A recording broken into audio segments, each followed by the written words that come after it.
Breaking news out of Montgomery, Alabama House members debating legislation that would give voters the opportunity to vote on a state lottery. Fox 10 News investigative reporter Brendan Kirby is in Montgomery, and that measure has failed a procedural vote from what we understand. Brendan, bring us up to date. That's right, Byron. Just a little while ago, that procedural vote was taken in the House. It failed. That means it could be dead for the session, but the sponsor of the bill says he's going to try to bring it back later this evening and try and resurrect that.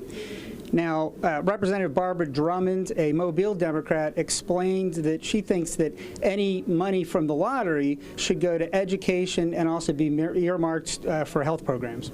Because there's one thing that is undeniable. We have a shortage in our general fund.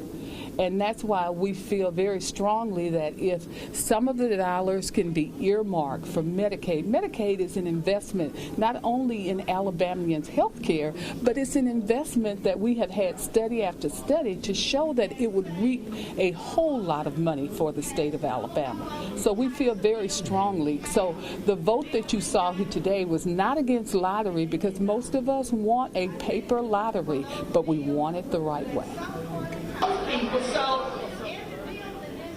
Now, because this is a constitutional amendment, it requires a 3/5 majority to pass.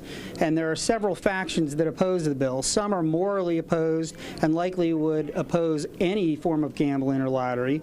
Others are interested in protecting the right of dog tracks to have video gaming, and they're against any lottery bill that doesn't contain that.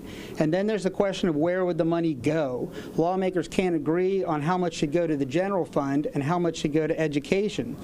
Now, the Senate passed this bill last month, and it puts most of that money toward the general fund, which pays for things like Medicaid and prisons and all non-education functions. In this House measure that was up for debate today, 25% of the lottery revenue would go towards schools.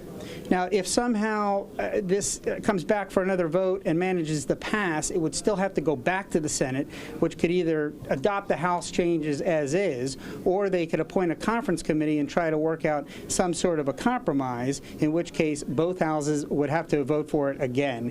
Now, because it's a constitutional amendment, the governor's signature is not required, and it would just go on the presidential primary ballot, and the people would have a chance to approve the lottery at that point. It would be the first time the people have voted on this since 1999. Reporting live from the State House in Montgomery, Brendan Kirby, Fox 10 News.